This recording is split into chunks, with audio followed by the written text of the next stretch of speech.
This is so exciting. Why? Because this is really the thing that makes or break people in business. A lot of times, people live in that place of false failure. Like, I don't have a good business. My business is not running well. In reality, you haven't been consistent enough at the right things to get the breakthrough. You know who I am. I am attorney Jamila Moore, the entrepreneur's attorney and business strategist. Your business is lethal weapon. Your business is superpower. Why? Because I'm able to not only help you in business, I'm able to help you protect it through trademarks, contracts, copyrights, and compliance. Malika, tell the people about you. Hello, folks. I am Malika Shae. I help businesses market and monetize their services and products through clear messaging and effective strategies. To date, I have helped Fortune 500 companies achieve over $1 billion in sales and revenue. So let's get into it today. Let's get into it. Malika, I want to lean in here because at this point, I've been across the nation dealing with businesses in so many different areas and spaces. And the one thing that I'm recognizing is that they're hitting a wall due to structure. But Mm. because they don't understand that, they believe that they are actually not doing as well, or they think they're failing in business. What have you seen in the marketplace? Well, oh my goodness. Hold on. I'm sorry. We got a technical issue going on over here. Hey, listen, this is what happens during live sometimes. My screen just went completely yellow. Oh, wow. Well, this is the reality and the behind the scenes of being a chief everything officer. Absolutely. And I think that is the other piece too, right? There is a CEO gap that I'm seeing. And so we really want to have certain things and we want to do certain things. But if we do not do the work to become a CEO, and when you are by yourself, you are the chief everything officer. And that means you have to have basic understanding and knowledge of all the components that it is going to take to make your business work. So, what's a component that I'm talking about? You need to know some things about marketing. Malika harps on this, and one thing that she always teaches me about is reputation management. I was like, well, what's that? They told me to go and create Facebook ads. They didn't tell me this, Malika. Yeah. You want to Yeah. lean into that a little bit more? Like, what is reputation management and why should we care? Oh, absolutely. I mean, just think about the word reputation by itself, right? Nobody wants to have a bad reputation. Nobody wants to have a sour reputation or a reputation that people don't respect or know or want to do business with. And so when you talk about reputation management as a business, your business itself also has a reputation. So it's you as an individual, as the owner, but it's also your business, right? And so you might be a wonderful, great person, and you might be doing, the best friend, the best whatever in everybody's personal life, but your business may not be reflecting that. And so it's important that your online reputation is reflective of who you are as a person and who you want your business and your brand to be as well. And so what that means is, again, the online, going online and searching, what are people saying about your company online? Whether it's through Google, or whether it's through Yelp, whether it's through Yahoo, whether it's through any type of social media platform. Heck, I mean, even if it's in print, right? You know what I mean? So you want to start thinking about how people perceive and view your business online. And let's just say you don't have a reputation online. Well, that's a problem in itself. So, so if you don't have a reputation online, here's a good thing. It's never too late to start building. All you have to start doing is asking people that you do business with or have done business with to simply do a review. Do a Google review about you. What are they saying about you? It's always good too. How I look at reputation management, it's not just about what people think, but it's also for you as a business, it gives you kind of an insight to how you're really doing as a business. And, from the customer service level. And it gives the business an opportunity to make some changes. You know what I mean? Lean into what they're doing right, and go in and try to fix the things that they're doing wrong. So it's all a good thing. But yeah, reputation management is huge. Just think about when we Googling, right? When we Googling and we looking for, a restaurant. If that restaurant got 3 stars, I know for me personally, I'm not going. No, You got I'm not going. not the 3 stars. The restaurant, the hotel, the anything. I'm Right. like, nope, I need 4 and above. And I think that kind of goes back to that piece around structure, right? And Mhm. I'm talking from my own perspective. A few weeks ago, I was locked up in an Airbnb with chart paper all around me, right? And just jotting down the future of my business, the experience. And I felt like it was an intervention with the Holy Spirit. And it was just like, you really haven't leaned into what it is to be a CEO. And you haven't, and it is important that you get there, because that is the thing that's going to be the game changer for closing the gap of businesses that are continuing to close and continuing to fail. And Mhm. so a lot of coaches out here teach this thing around be, do, and have, right?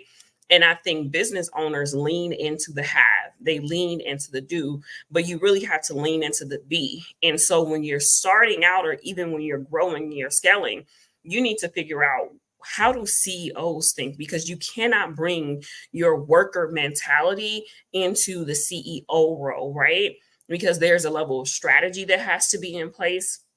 There's a level of insight that has to be in place, and there's a level of vision casting that has to be in place. And sometimes this is not the case, but many times people who are CEOs have served in various roles in an organization to be able to understand the different pieces and parts that they have to play and think through.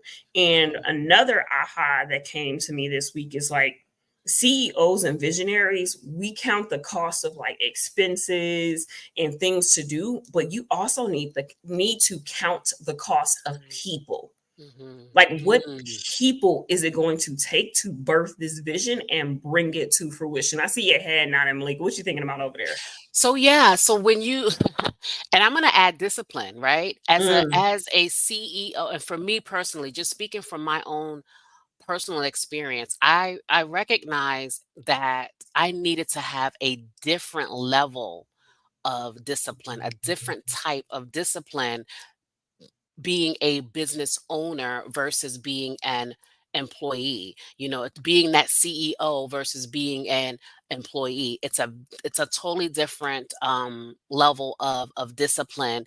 And when we talk about, going kind of into the breakthrough, what it takes to get our breakthrough, I personally believe discipline. And it's been, I have my ups and downs. I have my days where I don't feel like it. I just don't feel like it. Right. And so, knowing that I have to push through, I'm right here at the cusp of it. I'm right here at the end of it. A lot of times we want to feel like we want to give up, right? We want to give up because the things are not going the way that we want them to go. But to go back to what you were saying, Jam, is that when I'm thinking about that, I have to ask myself, well, have I really put in everything that I needed to put in? Am I walking the walk of a CEO? Am I doing the things that a CEO of a business, of a company would actually be doing consistently?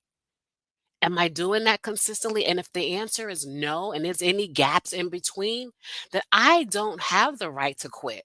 Like that's just my mentality. ooh, I don't have the right to quit because mm-hmm. God already told me this is what you're supposed to be doing. And you need Listen, to be doing it at this level. So you don't have the right to quit. So Listen, I drop need some questions in the chat if you have any about how to get a breakthrough in your business or anything that we're talking about. As you were speaking, this is what came to mind for me. When you are the CEO and you're the chief everything officer, and maybe you're the solopreneur, you have to not only act as the CEO, you have to delegate to yourself. And I think that's the thing where people are Oh, yeah. getting like lost in the sauce, is because you're not delegating the right things to yourself, and you're probably too tired from being a CEO then to have to do the work that you need to complete in order to get the business to run. And so sometimes, and this is why it's bad for business to kind of think through, profits only. It's like profits Mm. and people, Mhm. right? You think about the profits that you're going to make, the people that you're going to impact, and the people that you need. And I think, too, you get a breakthrough in your business when you make the right investments. And I don't want to say investments, I'm a believer, so I'm going to say sowing seeds. When you Mm. sow seeds into the right ground, that's when you get the breakthrough. And you have to be at least inquisitive enough of another person's fruit to really recognize, is this a place that I should be sowing seeds, or is this a place that I should be investing in? Because one of the things that I kind of think through with that is, okay, so and so said they're going to help me earn X, Y, and Z in 5 years. For the people that are giving the testimonials, what was their journey? And you have to Mhm. compare their journey to your journey, because if they were not working a 9 to 5 and you're working a 9 to 5, there goes a difference. If Disconnect, yeah. they've been through 5 years of programming with this person and then got this result, you need to know that, because you need to have the right expectations for the return on your investment, or for the harvest for the seeds that you've been planting. Absolutely. That makes me think of a picture quote that I have on my wall, and it says, don't dig up and doubt what you planted in faith." Right? So Mm, when you talk about planting those seeds, not only just, planting the seed and waiting, you have to wait and be patient for it to harvest, right? And you got to keep watering it, right? You know what I mean? So that's part of the process. And I love the fact that you said, basically looking at someone else's journey. You can't really compare, right? Somebody else's journey when you don't know the full story to your own journey, right? And so when you talk about, somebody's journey might not be working at 9 to 5 job while they running a business. It just might not be a lot of things. And I think a lot of times is, we hear the stories and the success stories and things like that, but we don't know the full picture. We don't know the full yeah. picture, and we don't know when our breakthrough is going to come, and we just have to stay focused. And I know that sounds so cliche, right? I kind of hate saying it because it's just so cliche, and it's like, everybody says that, right? Stay focused. Um, but it really is like you have to be focused. Like you have to be focused. And there's so much noise out here. There's so much noise out here. And so for me, I say, okay, how do I turn the noise off? I detach from social media. If there's somebody that I know, and I think I mentioned this before, if there's somebody on social media that I know that is where I want to be, or I aspire to be them to some level or some degree, you know what I do, Jam? What do you do? I unfollow them. Not because I'm hating, not because I'm envious, none of that. It's because it does not allow me to focus on me. I don't want Mm, to start to get that imposter syndrome. I don't want to feel like I'm not worthy. I don't want to feel like I have to be here. You know what I mean? I don't want to feel like I have to be, so perfect and polished. You know what I mean? Like they're up there already. They've gone through the work. And so it's very hard to compare. And so I unfollow. Yeah, I do. I unfollow and I focus. And I focus because I know that my breakthrough is coming and it's on his timing. So yeah. no, I think that's really good. And you make me think about the fact that, like, I was just telling my community of business owners last night, or maybe 2 nights ago, I was saying, you all have to be willing not to make sales. And I think we don't Mhm. get our breakthroughs in our business because we don't lean into the possibility of being rejected. We don't lean into the possibility of people telling us no. We don't lean into the possibility of people giving us feedback as to why they don't want to do X, Y, and Z. And if you don't lean into those moments, you don't set yourself up to have that success in those other moments, right? And so before this, most people don't know this, but I used to be an assistant principal. And so um while in law school, I'm working, right? And one of the things that, and I think that's the thing that's pushed me in this journey in business, is the fact that feedback is a gift. Oh, And yeah. most people take feedback as an indictment on them. But when you study the data and when you study the fine print, you're able to dig in to find the right stuff for the story. And it's so crazy because the skill set that I learned as a teacher and an assistant principal, it is the skill set that made me successful in law school. It is the skill set that's making me successful as a business owner. And it's the skill set that's making me successful even with like the places that I serve in ministry, right? We've always had to pay attention to data. Like we couldn't just say the kid got it wrong. We have to know Right. why the kid got it wrong. And so in business, you just can't say I didn't make the sale or this didn't happen. You have to know why, right? And so that attention to data, that is going to be a thing that gives you a breakthrough. The second thing that I would say is you have to become really diligent at attempting to fail. Mm. You hope to be successful, but at least you attempt, and if you fail, you learn. If you fail, there's a lesson in it, right? And so if you never show up to make the sale, of course you're not going to make sales, right? If you never show up to have somebody even come to your webinar, come to your event, of course no one is going to come, right? And then I think for folks who are like, well, I just do it scared, you still have to pay attention to the details and figure out what is going to be the thing that drive people to you, attract people to you. It Listen, starts with us. it starts with us. I mean, it starts with us, and I remember this was probably like 5 years ago. The very first time I did a, no, actually, you know what?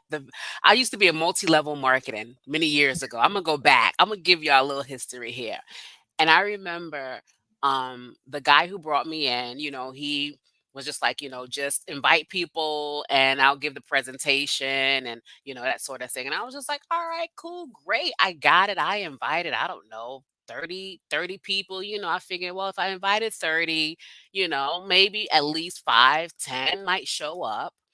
I had some, I made some chicken, I made some salad, I had some, nice little, everything for them. Well, 15 minutes in, 30 minutes in, an hour in, nobody showed up. Nobody showed up.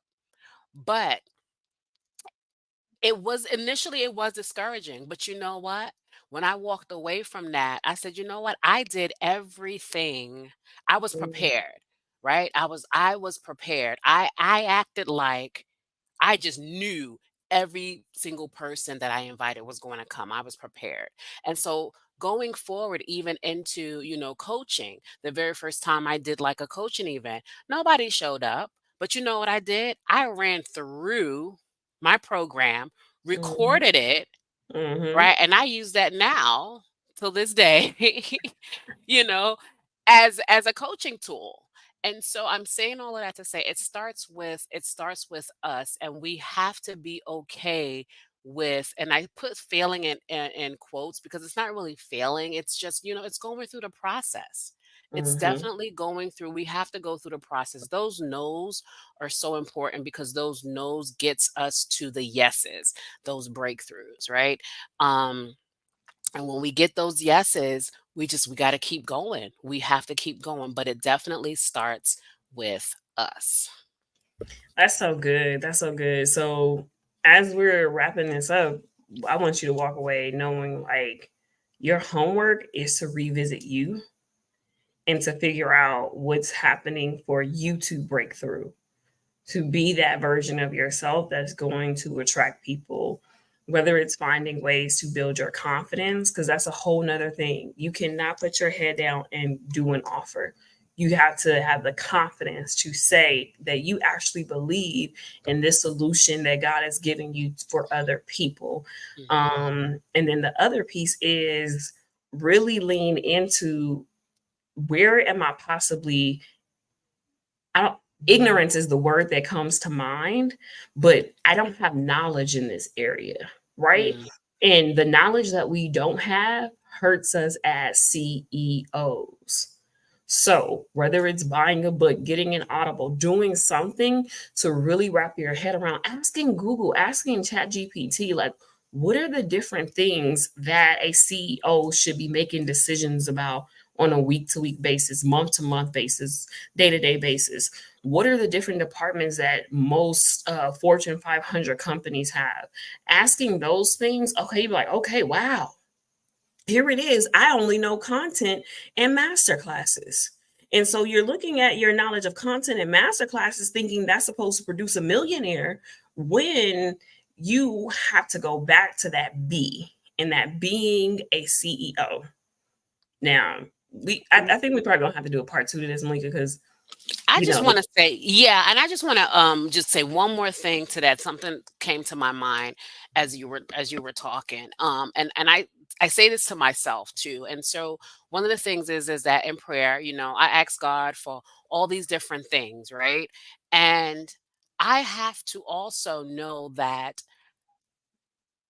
I need to be doing and walking in a certain light and doing certain things to be able to receive that.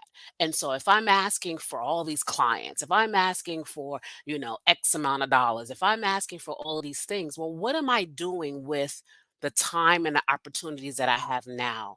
Am I squandering that time? Am I, you know what I mean? Like, am I really, really maximizing my full potential with what he has given me so far? And if the answer is no, then we need to know that we got to step it up. We have to step it up and position ourselves to prepare for what he has to give us and what we've been asking him to give us.